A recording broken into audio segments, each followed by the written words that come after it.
सबका एक ही सपना है, पर न जाने उसकी किस्मत में क्या लिखा है। सिमरन के माता पिता उसकी उम्र को देखते हुए उसके लिए एक अच्छा सा वर ढूंढने लगते हैं।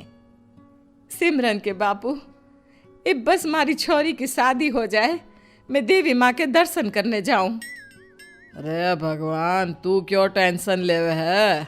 हमारी छोकरी के वास्ते एक से एक छोरे के रिश्ते आएंगे। बापू, मन्ने अभी शादी ना करनी, अभी तुम्हारा सपना भी पूरा ना होया। अरे छोरी, थारा दिमाग तो खराब ना हो गया? हमारी नाक कटाएगी कि भरे समाज में। सिमरन के बापू, आप कल ही छोरे वालों को बुला लो, जितनी जल्दी हो सके इसके हाथ पीले करो और ससुराल भेजो। सिमरन की बहुत जिद करने पर भी उसके माता पिता उसकी बात नहीं मानते। अगले दिन सिमरन को लड़के वाले देखने आते हैं। उन्हें सिमरन एक ही नज़र में पसंद आ जाती है। लड़के की माँ यामिनी थोड़े खुले विचारों वाली होती है, इसलिए वो सिमरन से पूछ लेती है, बेटा सिमरन, आपको अगर अपना कोई सपना या आगे पढ़ाई पूरी करनी है तो आप मुझे खुल के इस बारे में बता सकती हो। अरे समधन सा, कैसी बात कर रहे हो आप? हमने तो अपनी छोरे को खूब पढ़ा दिया। और रही बात सपने की, तो सिमरन का तो ऐसा कोई सपना कभी रहा कोनी। सिमरन की माँ अपनी चतुराई से बात को संभाल लेती है।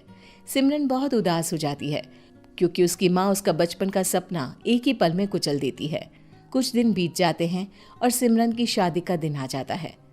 सिमरन शादी के जोड़े में सुंदर तो लगती है, पर उसके चेहरे से उसके अंदर की उदासी साफ नजर आती है। ये देख के उसकी सास यामिनी सिमरन की माँ से कहती है, सिमरन कुछ उदास सी लग रही है, सब ठीक तो है ना? हाँ हाँ समधन सास, सब ठीक है। वो शादी के बाद अपने माता पिता से दूर जाने की वजह से उदास है, और कुछ बात ना है। यामिनी अपनी समधन की बात मान लेती है और शादी की रस्में पूरी करने लगती है। आखिर शादी संपन्न हो जाती है और सिमरन की विदाई हो जाती है। अपने ससुराल आने के बाद भी सिमरन के चेहरे से उदासी नहीं जाती।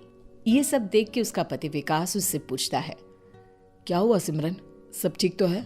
तुम कुछ उदास लग रही हो। ना कुछ ना, वो मन ने अपने माँ बापू की याद सता रही है, और कोई बात ना है। अगर यही बात है तो मैं कल ही तुम्हें उनसे मिलवाने ले जाता हूँ। अगले दिन विकास और सिमरन तैयार होकर निकल जाते हैं। घर पहुंचकर सिमरन अपने माता पिता से मिलती है। शाम होने से पहले वो दोनों वहां से रवाना हो जाते हैं, पर अभी भी विकास को सिमरन कुछ खास खुश नहीं लगती। ये देख के विकास अपनी माँ के पास जाता है। माँ, जब से शादी हुई है सिमरन काफी उदास सी रहती है। क्या ये शादी उसकी मर्जी के खिलाफ हुई है? बेटा ऐसा तो कुछ नहीं हुआ, पर हाँ, मैंने भी उसे काफी गुमसुम और उदास ही देखा है।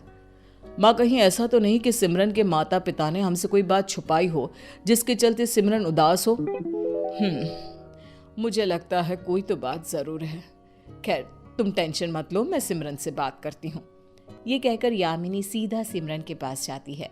यामिनी को अपने कमरे में देखकर सिमरन थोड़ी सहम सी जाती है।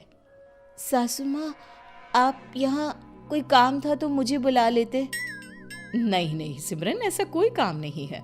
हम तो बस यूं ही अपनी बहू के साथ थोड़ा समय बिताने आ गए। कहीं तुम्हें डिस्टर्ब तो नहीं किया ना? ना सासू माँ, ये आप क्या बोल रहे हो? आप बीमारी माँ ही तो हो। नहीं, ऐसा तो नहीं है, क्योंकि अगर ऐसा होता तो तुम अपनी इस उदासी का कारण हमें जरूर बताती। ये बात सुन के सिमरन चुप हो जाती है। यामिनी समझ जाती है कि जरूर कोई बात है जो सिमरन शादी से पहले उसे बताना चाहती थी, पर किसी वजह से नहीं बता पाई। यामिनी बातों को घुमाना शुरू करती है, कुछ अपने बारे में बताती है, कुछ सिमरन अपनी सास को अपने बारे में बताती। दोनों के बीच खूब सारी बातें होने लगती है, या यूं कहिए कि दोनों सास बहू अच्छी दोस्त बन जाती हैं। बातों ही बातों में सिमरन अपने बचपन के सपने के बारे में भी अपनी सास यामिनी को बता देती है। वो सासू माँ, हमारा एक सपना है, मैं इंस्पेक्टर बनना चाहती हूँ, पर अब ये सपना सिर्फ सपना ही रह गया। ये कैसी बात करती हो? मैं हूं ना, तुम्हें तुम्हारा सपना जरूर पूरा करवाऊंगी। और मेरी बहू इंस्पेक्टर बने, इससे ज्यादा खुशी की बात भला और क्या हो सकती है? क्या सच सासू माँ, आप सच कह रही हो? सिमरन अपनी सास की बात सुनकर बहुत खुश होती है और उनके गले लग जाती है। बस फिर क्या था, सिमरन का इंस्पेक्टर बनने का सफ़र शुरू हो जाता है। बहुत उतार चढ़ाव आते हैं पर सिमरन हार नहीं मानती। धीरे धीरे सब सिमरन को डीमोटिवेट करने लगते हैं, यहाँ तक कि उसके माता पिता भी उसका साथ छोड़ देते हैं। पर यामिनी अपनी बहू का साथ नहीं छोड़ती। आखिर वो दिन आ जाता है जब सिमरन इंस्पेक्टर बन जाती है। सब बहुत खुश होते हैं पर सिमरन के माता पिता अब उससे कोई रिश्ता नहीं रखते। फिर एक दिन, सिमरन के बापू घर में चोरी हो गई, मारे सारे गहने ले गए, यहाँ तक कि खूंटे ते बंधी भैंस और गाय ने भी चुरा ले गए। और मैं तो बर्बाद हो गया, अब मैं इतना धन कैसे जुटाऊंगा। मन तो एक ही रास्ता नजर आ रहा है, खुदकुशी। अब जी के भी क्या करना है। सिमरन को भी अपने मायके में हुई चोरी के बारे में पता चलता है। वो तुरंत अपनी टीम के साथ अपने मायके पहुंच जाती है। जब उसे पूरी बात पता चलती है तो वो अपनी टीम के साथ खोजबीन करने लगती है और अंत में चोरों तक पहुंच जाती है। सिमरन की सूझबूझ देख के सभी लोग बहुत सराहना करते हैं। तभी यामिनी सिमरन की माँ से कहती है, समधन जी, आपने तो अपनी बेटी का सपना और बेटी दोनों को छोड़ दिया था, पर मैं जानती थी कि मेरी बहू बहुत काबिल है। मने माफ कर दो समधन सा, मैं अपनी छोरी की काबिलियत ना पहचान पाई।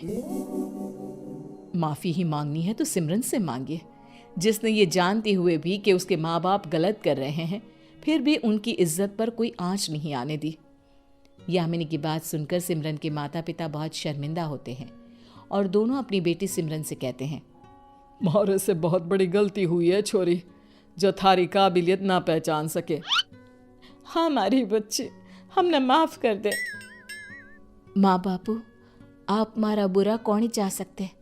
मन्ने पता है आपने हमारी भलाई के लिए ही हमारा ब्याह कराया है और इस कारण से ही मैं आज इंस्पेक्टर बन पाई हूँ, क्योंकि आपने मारे को हमारी दूसरी माँ से मिलवाया, जिसने हमारा साथ कदे नहीं छोड़ा।